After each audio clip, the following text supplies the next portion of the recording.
퇴근길 시사 프로그램의 완결판. 최영일의 YTN 뉴스 정면 승부.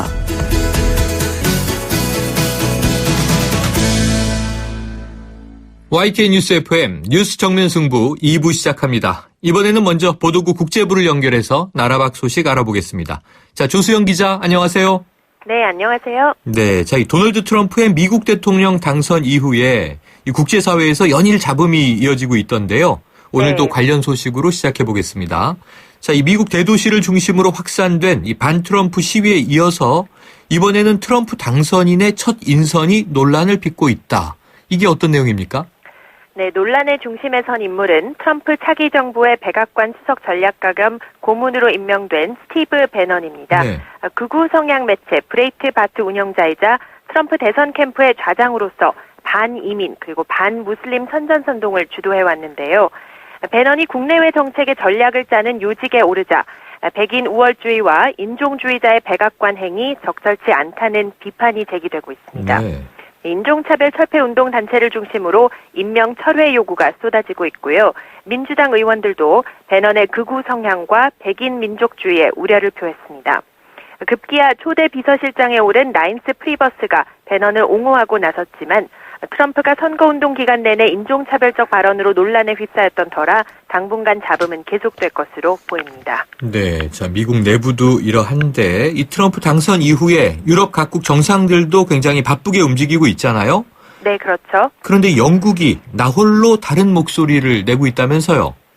네, 기존 국제 질서를 위협하는 트럼프의 당선에 유럽연합 정상들은 실리와 미래를 우선시해서 대체로 함께 맞서는 분위기인데 영국만 유독 트럼프를 환대하고 있습니다. 브뤼셀에서 열린 EU 외무장관과 국방장관 회의에서 트럼프 대책이 가장 큰 안건으로 올랐는데요. 이 자리에서 영국 외무장관은 트럼프 당선의 긍정적인 면을 강조하며 기회의 순간이라고도 표현했습니다. 다른 EU 회원국들과 달리 영국은 트럼프가 문제 삼은 북대서양 조약기구 나토 회원국에 해당하지 않는 데다요. 브렉시트 이후 따로 활로를 찾아야 하는 상황에서 그간 트럼프가 보내온 청신호도 적지 않기 때문인데요. 네. 실제로 트럼프는 영국이 EU를 탈퇴하는 즉시 양국 간 자유무역 협정을 추진하겠다는 뜻도 밝힌 만큼 브렉시트 과정에서 영미 관계가 어떻게 변화할지도 주목됩니다. 네, 그렇군요. 입장이 제각각인데 최근에 트럼프 당선 관련 소식 전해드리면서 주로 부정적인 면들이 많이 부각돼 있습니다만 영국이 강조한 것처럼 이 미 대선 결과에 좀 긍정적인 영향들도 앞으로 많이 봤으면 하는 바람입니다. 이번에는 건강 뉴스군요. 이 요구르트가 혈당을 떨어뜨리는데 상당한 효과가 있다. 이런 연구 결과가 나왔다고요? 네, 그렇습니다. 캐나다 케임브리지 심장병 치료센터 연구팀의 발표인데요. 연구팀은 혈압을 낮추기 위해 고혈압 식이조절 다이어트 참가한 80명을 두 그룹으로 나누어서 실험을 진행했습니다. 한 그룹은 고혈압 식이조절 다이어트 식단을, 또 다른 그룹은 같은 식단에 저지방 요구르트를 섭취하도록 한 결과 3개월 뒤 요구르트를 섭취한 그룹이 더 큰 폭으로 혈당이 떨어진 것으로 나타났습니다. 요구르트를 먹은 그룹은 장기간 혈당을 나타내는 당화혈색소가 평균 8.9% 감소한 반면 그렇지 않은 그룹은 평균 3.4% 감소하는 데 그쳤습니다. 두 그룹 모두 혈압이 낮아지는 효과는 그렇게 크지 않았지만 혈당 조절에는 효과적으로 나타난 만큼 혈당 수치가 높은 분들은 참고하시는 게 좋겠습니다. 네, 그래서 아까 1층 로비에 있는 카페에서 왠지 요구르트를 먹고 싶더라고요. 참고를 좀 네. 해야겠습니다. 자, 끝으로 이 화제를 바꿔보죠. 세계 유명 투자가들의 이 주식 포트폴리오가 바뀔 때마다 눈길을 끌고 있는데 이 억만장자 투자가인 이 조지 소로스가 중국과 신흥시장에 대한 투자를 늘렸다. 이런 소식이 들어와 있군요. 네, 조지 소로스가 안전자산인 금을 대거 팔고 신흥시장과 에너지 관련 자산 투자를 늘렸습니다. 블룸버그 통신의 보도인데요. 소로스 펀드 매니지먼트는 올 3분기 3,040만 달러, 우리 돈 356억 원의 상당의 금가 변동 상장지수 펀드를 처분하고 일본과 중국 그리고 신흥시장의 펀드 비중을 늘린 것으로 전해졌습니다. 소로스는 올해 초 중국 경제 위기를 경고한 바가 있는데요. 중국 경제 경착륙과 세계 경제 비관론을 접고 금 자산을 줄인 이번 판단은 현재까지 적중한 것으로 보입니다. 금값은 올해 상반기에만 25% 상승했지만 3분기 들어서는 0.3% 떨어졌다고 블룸버그는 전했습니다. 네, 자, 경제 흐름에 좀 참고해야 될 뉴스인 것 같습니다. 오늘 소식 고맙습니다. 네, 감사합니다. 지금까지 YTN 국제부의 조수현 기자였습니다.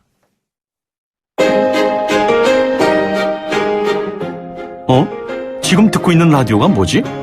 아하, YTN 라디오. FM 94.5MHz YTN 라디오.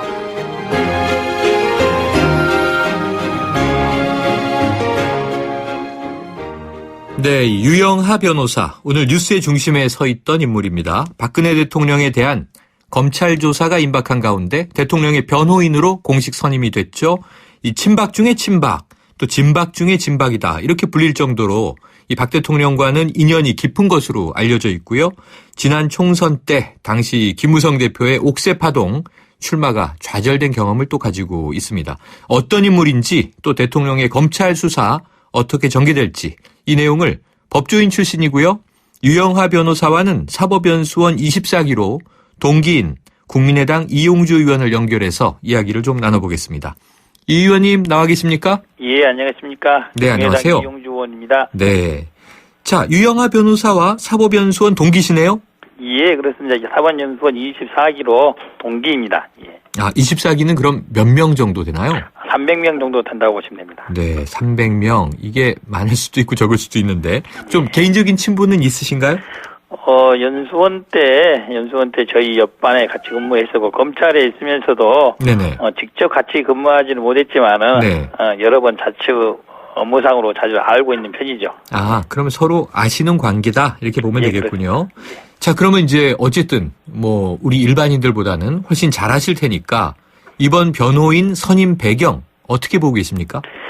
예, 무엇보다도 박근혜 대통령과 개인적인 인연이 있고 법률적으로 충분히 방어가 가능한 법률 전문가, 그리고 특히 특검까지 염두에 둔 검찰 출신으로 선정을 했다고 보입니다. 아, 특검까지 염두에 둔. 그러면은 이 의원님이 뭐 법조인 출신으로 전문가의 눈으로 보시기에는 이번 검찰 조사 또 향후 특검에 있어서 최적화된 인물이다, 이렇게 볼 수 있겠습니까? 물론 유영하 변호사도 변호사로서 능력이 있는 분이십니다. 다른 분들도 많이 있겠지만 많은 분들이 고사를 했다고 들었습니다. 아, 고사를 많이 하고 어찌 보면 좀 이 오랫동안 친분이 있는 변호인을 선임하게 된 거겠군요. 그렇다고 봐야죠. 자, 그런데요, 이 법조 경력보다도 지금 또 일각에서 나오고 있는 관측은요, 이 결국 최재경 민정수석이 주도할 것 아니냐, 대통령에 대한 변호를. 근데 민정수석을 보좌하고 호흡을 맞출 수 있는 인사를 임명한 것이다, 이런 분석도 있습니다. 의원님은 어떻게 보세요? 결국 그렇게 될 수밖에 없다고 봐야겠죠. 민정수석이 직접 변호인으로 활동하기는 어려울 것이고, 청와대에서 하고 싶었던 이야기 아니면은 법률적 진행 방향, 변론 방향을 상의해서 진행할 걸로 봅니다. 네, 그렇게 진행될 것이다. 관측과 이제 다르지 않은 맥락의 입장이시군요. 예, 그렇습니다. 자, 그런데 이 과거 행적을 보면요, 최근 4.13 총선에도 공천까지 받았는데 무공천 지역이 되면서 이 어찌 보면은 의회 진출이 지금 좌절된 그런 인물입니다. 그렇습니다. 자, 이런 것들은 수사에 이 수사와 변호 과정에 영향이 없겠습니까? 유영하 변호사는 새누리당 이전에도 한나라당으로도 출마했다가 낙선한 전력도 있고, 네네. 박근혜 대통령 후보 시절부터 정치적인 지향점을 같이 했던 분입니다. 네. 그래서 이번 사건에 어떤 식으로든지 간에 알고 있었다고 볼 수가 있겠죠. 네. 특히 유영하 변호사가 이 정부가 출범한 이후에 2014년경에 국가인권위 상임위원으로 직접 취임도 했지 않습니까? 네네. 이런 것을 본다면은 박근혜 대통령, 그리고 여기 맞는 지금 논란이 되고 있는 비선 실세들 그런 내용에 있어서 알고 있었지 않았을까. 그래서 이번 사건을 변호인이 적합하다고 판단해서 선임을 했다고 봅니다. 아유, 지금 뭐 굉장히 장기간 동안 매일 터져 나오는 의혹들을 보면 말씀하신 대로 이걸 새로 학습해 나가서는 보통 복잡한 사건이 아닌 것 같기도 한데요. 그렇습니다. 미리 이미 알고 있었을 가능성이 있다 이렇게 얘기하셨어요. 자, 어쨌든 오늘 변호인으로 선임이 됐고요. 지금 이번 주에 이 박 대통령에 대한 검찰 조사 남아 있지 않습니까? 그렇습니다. 청와대는 시간이 너무 촉박하다. 또 이제 이 사생활 언급도 오늘 있었고요. 늦춰졌으면 좋겠다라고 반응이 나왔는데 지금 20일까지 구속기간인 최순실 씨를 19일에 기소하려면 공소장에 지금 박 대통령 조사 없이는 어려움이 있는 거죠. 그렇죠. 지금 가장 큰 부분이 안종범 수석 그리고 최순실 그리고 정호성 이런 분들이 진술이 있는데 네. 그 빠져 있는 부분들이 있지 않겠습니까? 네. 직접 안종범 씨는 최순실을 직접 본 적도 없다고 하고 있기 때문에 그 빠진 부분들을 미싱 링크를 결국 박 대통령이 될 수밖에 없다. 결국 박 대통령이 어떤 경위로 소개를 했고 어떤 경위로 지시를 했고 어떤 경위로 모금을 하라고 했는지 또 어떤 경위로 일반 기업의 인사들에 대한 인사에 개입을 했는지에 대해서 설명이 있어야 되는 것이죠. 결국 그 부분이 빠지면은 안종범 최순실에 대해서 정상적인 공소장을 쓰기는 사실상 어려운 부분입니다. 네, 자 지금 구속 수사 받고 있는 인물들의 미싱 링크 빠진 고리가 바로 대통령이다. 반드시 필요하다 이런 말씀하셨어요. 그렇습니다. 자 오늘 유영하 변호사가 기자회견을 했습니다. 대통령에 대한 조사는 최소한에 그쳐야 한다. 관련된 의혹 제기에 대한 검찰의 충분한 수사가 이루어진 다음에 해야 한다. 결국은 이게 수사 마무리 단계에서 조사받겠다 이런 입장 아닌가요? 어떻게 보시나요? 그렇습니다. 아마도 유영하 변호사가 이런 입장을 정한 것 같아요. 어쨌든 19일 정도 되면 공소장 검찰로서는 쓸 수밖에 없는데 검찰에 대통령이 관여된 것을 되도록 적게 담으려고 하는 생각이겠죠. 공소장 작성 전에 조사를 안 받게 되면은 그게 그 부분에서는 검찰이 추측으로밖에 쓸 수밖에 없지 않겠습니까? 결국 공소장이 향후에 있게 될지도 모를 탄핵이라든지 국정조사라든지 이런 것에 최초의 근거서류가 될 텐데 그 부분들이 부실하게 될 수밖에 없고 그것을 의도하지 않았던 그런 방향으로 지금 변론 방향을 잡았다고도 볼 수가 있겠죠. 네. 최대한 공소장에 대통령과 관련된 이야기를 덜 담고 싶어 할 것이다. 자, 의원님. 뭐 좀 방어해야 되는 입장이니까요. 변호라고 하는 것이. 그럴 수 있다 치더라도 지금 최근에 이 우병우 수석에 대한 황제조사 논란 크지 않았습니까? 그렇습니다. 국민들이 다 공분을 했는데요. 과연 검찰이 살아있는 권력을 제대로 수사할 수 있겠느냐. 검찰의 수사 의지가 중요하다. 이런 얘기를 하는데 어떻게 보세요? 검찰로서는 이번에 결정 어떻게 수사하느냐에 따라서 검찰의 명운이 달려있다고 하도 과언이 아닐 것입니다. 명백히 살아있는 권력이죠. 현재까지는. 하지만 대통령에 대해서 국민들로부터 이미 탄핵, 하야가 이루어지지 않았겠습니까? 그걸 떠나서 법률적으로 저희들이 검찰에 바라는 것은 있는 증거에 따라서 그리고 충분히 증거를 찾아서 그 부분만이라도 조사가 이루어진다면은 이 정부 박근혜 대통령이 어떠한 불법이 있었는지에 대해서는 충분히 조사가 이루어질 수 있다고 봅니다. 자, 이 박 대통령에 대한 조사를 통해서요.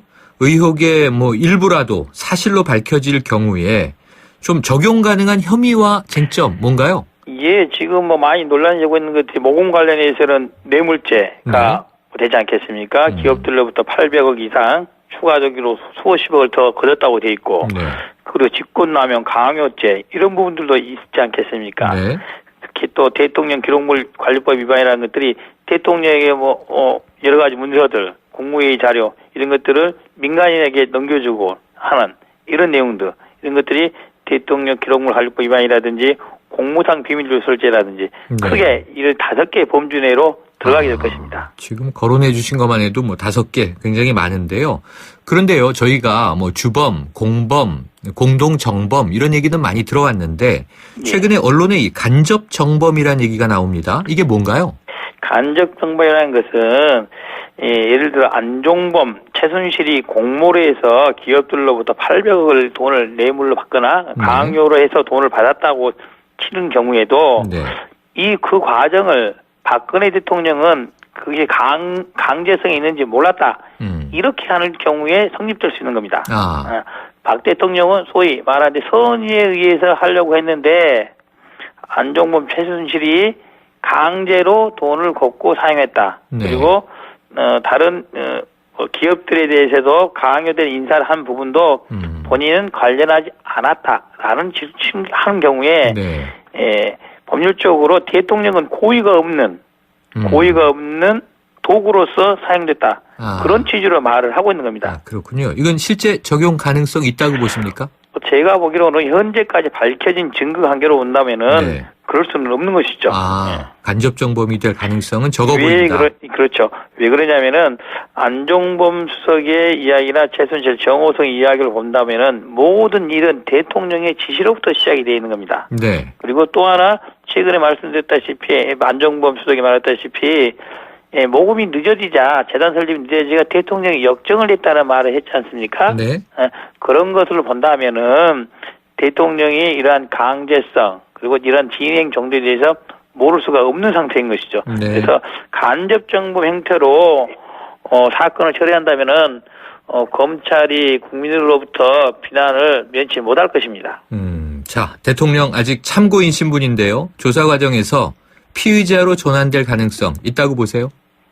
대통령은 이미 검찰이 별거로 수사한 이외에 고발을 당해 있는 사건이 있습니다. 이미. 네, 네. 그래서 이미 피의자라고 봐야 됩니다. 이미 피의자다. 피의자라고 봐야 되는 것이고 그런 입장에서 대통령도 변호인을 선임하지 않았겠습니까? 네. 단순한 참고인이라고 한다면은 변호인을 선임할 이유가 없는 것이죠. 네. 자, 이 와중에 어제 또 소식이 하나 터져 나왔어요. 정호성 전 비서관의 휴대전화에서 발견된 문서가 이 최순실 관련 의혹에 대한 대응 시나리오를 담고 있다. 그리고 증거인멸의 방법까지도 자세하게 쓰고 있다. 이게 혹시 민정수석실이 만든 문서가 아니냐 이런 의혹이 또 제기됐는데 그렇습니다. 어떻게 보십니까? 예, 이 문서 작성 시점을 보면은 최근에 문제가 됐던 태블릿 PC가 발견되기 이전에 작성된 거 아니겠습니까? 네네. 그렇다고 본다면 본 사건이 본격적으로 문제가 되기 이전에도 청와대에서는 국정감사 등에서 이런 것이 언급이 됐기 때문에 향후 문제가 될 수 있다고 보고 범죄적 검토를 미리 한 것이죠. 네. 그게 내용들에 보면은 롯데그룹 사건에 있어서 어떤 식으로 롯데그룹의 증거를 인멸했다 같은 게 다 나와 있지 않습니까? 네. 대한민국에서 그런 내용을 알 수 있는 곳은 대검이라든지 법무부라든지 국정원이라든지 아니면 청와대 민정수석실 이 정도밖에 없습니다. 네. 그렇다고 한다면은 그 문건의 작성 형태를 본다면은 법무부나 국정원보다는 청와대 민정수석실에서 작성했다고 볼 수밖에 없지 않을까 싶습니다. 알겠습니다. 자, 여야가 이 최순실 게이트 역대 최대 규모의 특별검사법에 합의했죠? 그렇습니다. 이제 언제 어떻게 시행이 되는 건가요? 예, 당장 이제 17일 날 국회 본회의에서 이 본건 관련된 특검법을 통과를 시키기로 돼 있습니다. 네. 17일에 통과가 되고 나면은 그에 따라서 특검을 대통령에게 두 야당에 한 명씩 추천을 받고 그중에 한 명을 임명을 하게 돼 있습니다. 그런 이후에 특검보, 파견검사, 특별수사관 등이 역대급으로 구성이 돼 있습니다. 특검보만 하던 4명, 파견검사가 20명 정도, 특별수사관대 40명 정도로 구성되어 있고 수사기간도 최장 120일까지 수사가 가능할 수 있도록 그렇게 명문화되어 있습니다. 네, 오늘 가장 뜨거운 관심을 모으고 있는 대목인데요. 그러면 국민의당 현재 특검 후보로 어떤 인물을 좀 검토 중이신가요? 예, 여러 가지 안들이 많이 나오고 있고 언론에서 여러 분들에 대해서 말이 오르내리고 있는데 네. 뭐 공식적으로 언론에서 지금 어떤 사람이 낫다 하기는 지금 언급하기는 지금 어려운 상태입니다. 예. 네. 자, 그러면 오늘이요. 예. 이 인터넷에는 이 이정희 전 통합진보당 대표죠? 예. 실검 1위에 올라 있던데 가능하다고 보세요? 문제는 이제 그런 거 아니겠습니까? 저희들이 추천을 할 수는 있으나 추천을 할 수는 있으나 대통령이 임명을 해야 되지 않겠습니까? 네. 저희 당에서 이정희 전 의원을 추천하면 대통령이 임명을 하겠습니까? 네. 지금 뭐 후보군 중에 보면 이정희와 뭐 최동욱이 올라가면 누구를 선택을 하게 될까요? 그러게요. 참 난감한 문제일 겁니다. 대통령으로서도. 알겠습니다. 좋은 결정 내려주시기를 기대해보죠. 오늘 말씀 잘 들었습니다. 예, 감사합니다. 지금까지 국민의당 이용주 의원이었습니다. 지금 듣고 계신 20초짜리 광고만으로는 프리미엄 지식산업센터 워니캐슬의 수많은 베네핏을 다 전할 수 없습니다. 당신의 비즈니스 환경이 더 큰 성공을 뒷받침할 수 없다고 생각한다면 지금 검색하세요.